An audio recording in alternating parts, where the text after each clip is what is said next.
Hola, ¿qué tal con todos? Muchas gracias por permitirme estar con ustedes una vez más. Eh, Gracias a Moca por invitarme a esta conferencia, a este taller. El tema que les voy a compartir hoy día es la diversidad genética y sensorial en el centro de origen del cacao, un enfoque ecorregional. Esto en base a la experiencia que hemos desarrollado acá en Ecuador. Eh, Mi nombre es Rey Gastón Lor, creo que buena parte ya me conocen. Eh, Trabajo en el INIAP ya desde hace alrededor de unos 20 tantos de años. Entonces, bajo ese panorama hemos desarrollado algunos trabajos de investigación que trato siempre de compartir con todos los colegas y con los agricultores en la medida de nuestras posibilidades. Entonces, espero que las diapositivas y la información que voy a compartir ahora sea de provecho para todos y aportar en buena manera al desarrollo de este taller que considero muy importante para beneficio de toda la agricultura, no solamente a nivel de Ecuador, sino a nivel de toda la región latinoamericana, dentro de las perspectivas del proyecto MOCA. En ese sentido, eh, quisiera compartir un poco ciertos antecedentes que tenemos en función a lo que conocemos como diversidad. En términos de diversidad, es importante indicar que hasta mediados del siglo pasado, nosotros hablábamos de tres variedades que representaban prácticamente a toda la diversidad que conocíamos a la época en términos de la especie Teorema cacao. Estas variedades en sí eran el criollo, por una parte. Creo que mucho se ha hablado también sobre lo que significa o lo que ha significado el criollo del comercio internacional. En sí es del primer grupo conocido, se concentró en Centroamérica. Por otra parte tenemos los cacaos de tipo forastero. Entonces, estos de tipo forasteros, mayoritariamente en lo que es Brasil, Colombia, Perú, Ecuador, concentran ese otro grupo de cacaos que eran conocidos de manera muy cotidiana en estos temas de diversidad. Y por otro lado también la variedad de cacao nacional de Ecuador. Esos tres grupos genéticos son los que mayoritariamente se han dado a conocer en términos de comercio internacional. Desde, como les decía, hasta mediados del siglo pasado, eran los tres grupos que mayoritariamente se representaban a lo que es la especie Teorema cacao. Ahora, si tenemos en cuenta lo que ha venido sucediendo a través de los años, resulta que tenemos dentro de estos grupos otros nuevos que han aparecido a través del tiempo. Por un lado, los trinitarios. Y los trinitarios, la historia nos indica que son originarios del cruzamiento entre el tipo criollo y los forasteros, básicamente de lo que denominamos la Baja Amazonía. Entonces, así es como aparece el trinitario. No voy a entrar en este momento a tratar de indicar el origen, cómo se dio, pero sabemos que esos tipos de cruzamientos se dieron y así aparece este grupo genético conocido como trinitario. Adicional a este grupo genético, posteriormente también, podemos decir en los últimos 100 y algo más de años, aparece otro grupo de cacao, que en este caso se concentra básicamente en Ecuador, porque vendría a generar otro tipo de descendencias híbridas y básicamente, o de manera mayoritaria, se concentra entre los cruzamientos entre el tipo nacional y los de tipo, el nuevo genotipo que le estoy hablando, con carácter híbrido, el tipo trinitario. Entonces eso genera un complejo bastante diverso dentro de las poblaciones de cacao en Ecuador que mayoritariamente eran representadas por lo que se conocía, como les indicaba hasta mediados del siglo pasado, como el cacao tipo nacional. Entonces, bajo ese panorama, el el mundo cacautero, el mundo chocolatero ha desarrollado información científica, información comercial de diferente nivel bajo el panorama de esos grupos reconocidos en el mundo, en el contexto cacautero internacional. Ahora bien, cuando hablamos de esa diversidad genética, también comienzan a generarse información que dan luces para poder identificar que en base a esa diversidad genética también se genera una diversidad de tipo sensorial. Entonces eso es importante porque dentro del contexto internacional, el, el mundo reconoce dos polos de cacao. Uno, los cacaos corrientes y otro, los cacaos denominados finos. Bajo ese panorama, se han identificado también que los grupos criollo, los trinitarios por el nivel de cruzamiento que hemos comentado en este instante, y los de nacional como grupos de cacao que generan perfiles aromáticos y son clasificados también por su sabor y por sus aromas como cacao finos, mientras que los grupos forasteros son considerados cacaos corrientes. Entonces, un poco es el panorama general que tenemos a nivel de antecedentes, donde nosotros podemos ver claramente que existe una diversidad genética y al mismo tiempo, pues también en paralelo, una diversidad de tipo sensorial. Sin embargo, la tecnología y el avance de la información ha ido evolucionando. Es así que aproximadamente por ahí al año 2008, ¿no es cierto?, se genera una nueva información de tipo científico, en la cual, bueno, el suscrito participa también dentro de esta iniciativa, así como otros colegas a nivel internacional, donde comienza a aparecer información científica que soporta o que puede dar soporte inclusive para decisiones de tipo comercial. Y ya aquí en este momento ya no se hablan de tres grupos, se hablan de dos grupos. Estamos hablando de una diversidad mucho más amplia. Entonces, podemos ver en esta gráfica que se refiere a la publicación lanzada por Motamayor y compañía en el año ya 2008, que hablamos ya de, por ejemplo, 10 grupos bien definidos de cacao.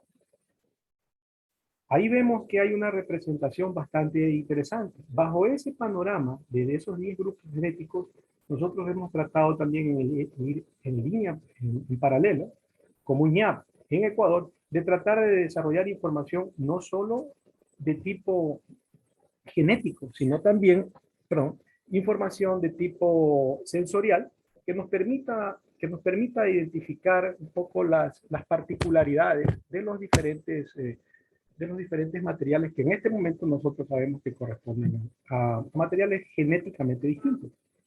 Bajo, bajo ese panorama hemos venido trabajando, hemos venido desarrollando información a diferentes niveles y lógicamente con apoyo internacional. En el caso específico de Ecuador, para poder entrar un poco más en materia de esto que estamos hablando, es bien conocido que primero Ecuador se ha generado una reputación en base a un grupo, a una población que se la define como población nacional. Esta población nacional, en su gran mayoría, se estableció en la costa ecuatoriana, lo que espero que estén viendo esta flecha de aquí, ¿cierto? Cercana al Océano Pacífico. Entonces, esta región de aquí, sombreada, donde estoy haciendo estas señales, es la zona característica e históricamente reconocida como la zona de cacao nacional y que produce una calidad sensorial denominada arriba, con la cual pues, se ha generado la reputación en el mercado internacional. Teniendo en cuenta lo que les comentaba en las diapositivas anteriores, tenemos esos cruzamientos, esas hibridaciones que se han realizado y esa población de materiales del genotipo nacional recibieron, pues lógicamente, en esta parte, la introgresión de material extranjero, mayoritariamente el tipo trinitario, que ya en su constitución genética como tal, aquí se trata de ejemplificar un poco, trae información del tipo criollo y del tipo forastero de la Baja Amazonía. Esta es la constitución genética que que representa el genotipo trinitario. Al mezclarse con el nacional nativo que se encontraba en esta región del país, ya generamos el complejo actual que denominamos nacional por trinitario. Entonces, ahí comenzamos a tener nosotros ya una diversidad mucho más amplia en una población de cacao que en estos momentos es muy diversa en dependencia de las regiones que nosotros estemos hablando. Porque el nivel de introgresión, si miramos un poco acá el mapa de Ecuador, el nivel de introgresión de estos cacaos foráneos y estas hibridaciones es muy diferente si pensamos de que, por ejemplo, en algún nivel se desarrolló en el norte, es mucho más intenso en esta región, que fue donde más se reemplazaron las plantaciones. Entonces tenemos diferentes porcentajes de generaciones o de descendencias híbridas. Ahora, ¿qué más hemos realizado a nivel de estudio? Porque miren, esto es información de tipo genético, pero que hemos tratado de cierta manera de desarrollar en la parte también complementaria o de tipo organoléctico. Como les decía, en esta gráfica trato de indicarles que no nos hemos concentrado solo y exclusivamente en temas de diversidad genética para saber, bueno, tenemos genotipos diferentes, qué hacemos con esto, sino que hemos tratado de desarrollar información a nivel bioquímico, a nivel fenotípico, por supuesto, todo lo que vemos en campo, y a nivel, pues, organoléctrico. Teniendo en cuenta un poco lo que les he comentado hasta ahora, hay que tener en mente que nosotros hemos podido identificar esos alelos, esa parte genética que marca la diferencia entre las diferentes poblaciones que existen, en este caso en las poblaciones de cacao en Ecuador. Entonces, eso nos permite a nosotros llegar con mayor claridad para reconocer un escenario que es bastante complejo y depende de la zona. En esa línea, nosotros hemos avanzado con trabajos de caracterización con un enfoque sensorial para tratar de identificar lo que existe a nivel de diversidad organoléctrica en territorio. Ya por allá, en los años 2007, 2008, ya nosotros desarrollamos el primer mapa organoeléctrico del Ecuador en base a tratar de identificar o asociar esa diversidad que existe a nivel genético, si eso efectivamente nos pudiera reflejar algún tipo de diversidad sensorial en territorio. Y efectivamente pasa. Para nosotros, en la medida de nuestras posibilidades, con apoyo de diferentes organizaciones, trabajamos en conjunto para desarrollar esta información y podemos ver de que en territorio ecuatoriano nosotros tenemos diferentes tipos de perfiles de cacao que se caracterizan más por uno u otro aroma o sabor en particular. Este es un primer avance de cómo hemos ido avanzando eh, o evolucionando, perdón, en los temas de tipo organoléctrico y sensorial. Si bien es cierto, la tecnología ha ido avanzando, nosotros en inicio tratamos de incorporar para estos trabajos de tipo sensorial, toda la tecnología disponible hasta la fecha. Eso significa de que no nos quedamos solo y exclusivamente a paneles de degustación en función de lo que un experto o alguien que tiene más experiencia en temas degustativos nos pudiera indicar, sino que tratamos de apoyarnos con herramientas a nivel bioquímico disponibles a la fecha que nos permitan soportar esa parte tal vez de datos un poco más susceptibles de variación. Llegamos a realizar trabajos bien interesantes a nivel de, de,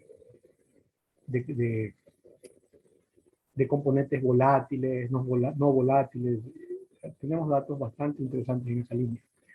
Ahora, el tema de la ampliación de la superficie cacautera en Ecuador es bien interesante porque el territorio que se dedica para sembrar cacao se ha ido ampliando, a tal punto que una de las fronteras que ha tenido, yo digo que la frontera en la región costa, hace rato que se pasó y comenzó a ampliarse las diferentes áreas donde se comenzaba a adoptar el cultivo de cacao como una opción para los productores y tratar de mejorar así sus estándares de vida. Una de esas regiones es la Amazonía.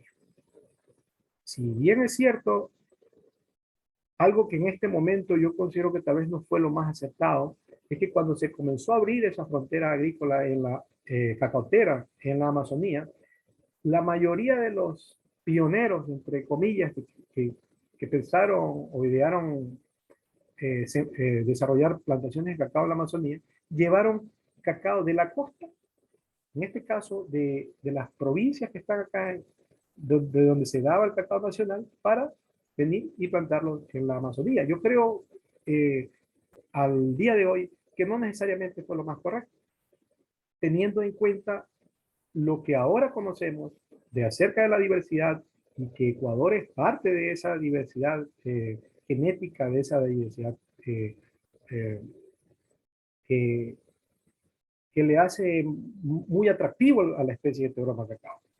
Porque comenzamos a realizar rescates de materiales y encontramos una diversidad muy, muy grande que la podemos llevar a diferentes niveles y con esa, vamos a decir, complejidad de territorios que existen en Ecuador, por todas esas zonas, costa, piedemonte, hacia la cordillera de los Andes y en la misma Amazonía, porque las condiciones en la Amazonía norte son muy diferentes a lo que tenemos en la Amazonía sur.